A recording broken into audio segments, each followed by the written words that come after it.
This is Bob Nave, Senior Vice President of Research at Florida Tax Watch. And with me today is our other Senior Vice President of Research, Florida Tax Watch, Kurt Winter.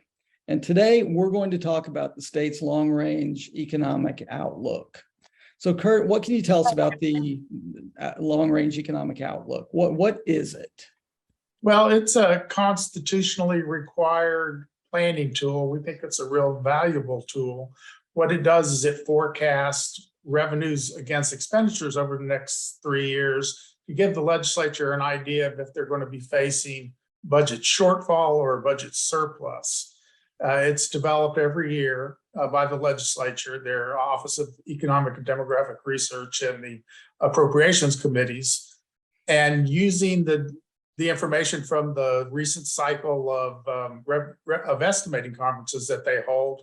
They use that data, put it all together. It's focused primarily on general revenue and major trust funds that can help, take some of the pressure off general revenue, like say the lottery fund for education.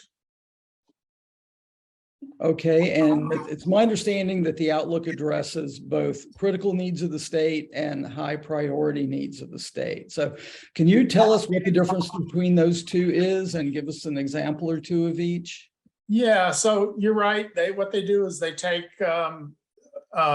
last year's base budget, fund that, and then they add on what they call critical needs and high priority needs. The critical needs are increases that are necessary to do things like, fund additional Medicaid recipients or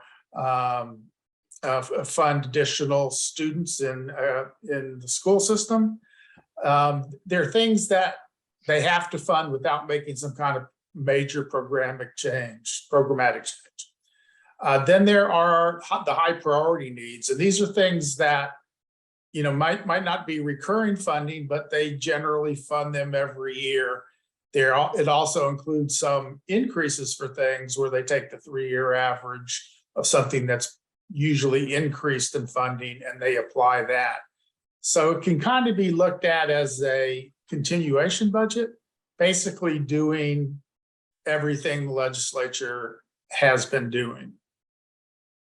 Okay, and when I got to be honest with you, when I looked at the budget watch, I thought we had misplaced a decimal on the amount. So what is the projected outlook for the next 3 years? Well, you're right. It's huge. For the session that's coming up, where the legislature is going to be coming in to do the 2023-24 budget, we have a general revenue surplus of $13.5 billion. That's in addition to, say, the Budget Stabilization Fund and the Emergency Preparedness and Response Fund, which add another $3.6 billion. The next 2 years, that surplus is expected to grow if the legislature continues to do what it's predicting they're going to do. To 14.6 billion, and then in 25-26, 15.5 billion.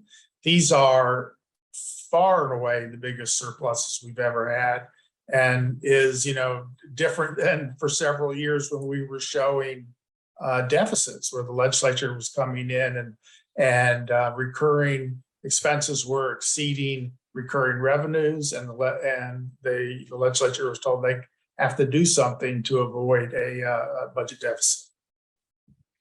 Yeah, with the historic levels of spending, I mean, we've got a state budget that is in excess of $110 billion. Where is this additional revenue coming from?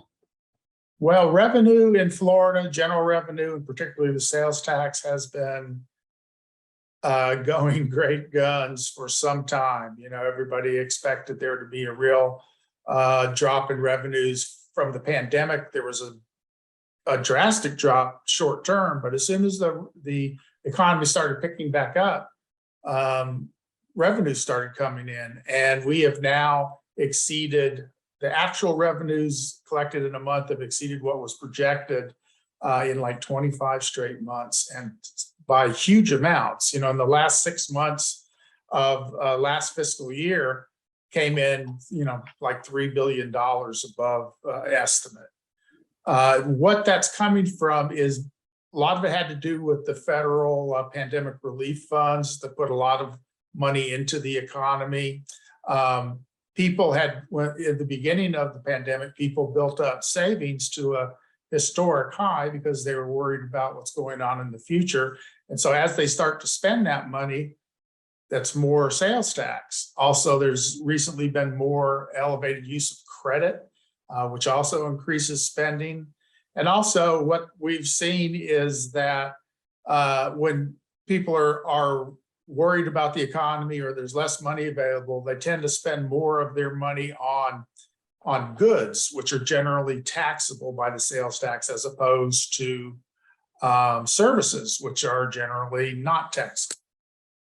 So all these things have added together to produce crazy amounts of revenue. We're way above where we were before the pandemic, where we expected to be before the pandemic, and there's a lot of money available. And as the legislature convenes next year to put a budget together, what guidance or what cautions would we offer them as they put that budget together?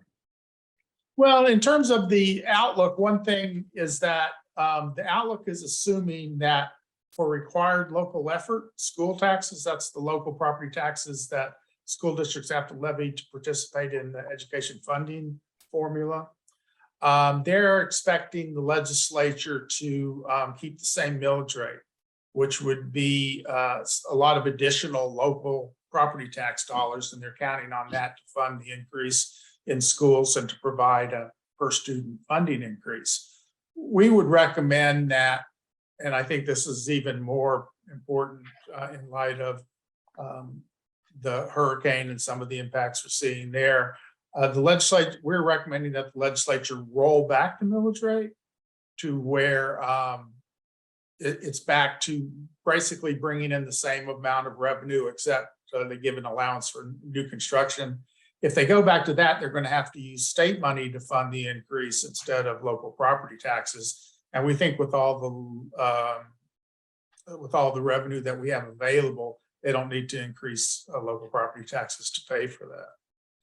We're also saying that, we have a lot of money, we've been spending a lot of money, but still we should exercise caution. We need to leave some significant reserves because revenues are likely to start cooling off. There's the economic times we're in right now are very unstable. There's considerable downside risk to the forecast the state made, with the war in Ukraine and supply chain disruptions and inflationary pressures.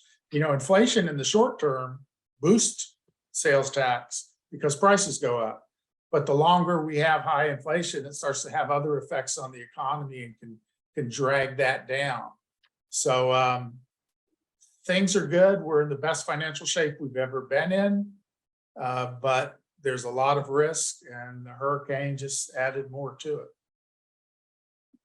Any other comments? Any other points we want to make, Kurt?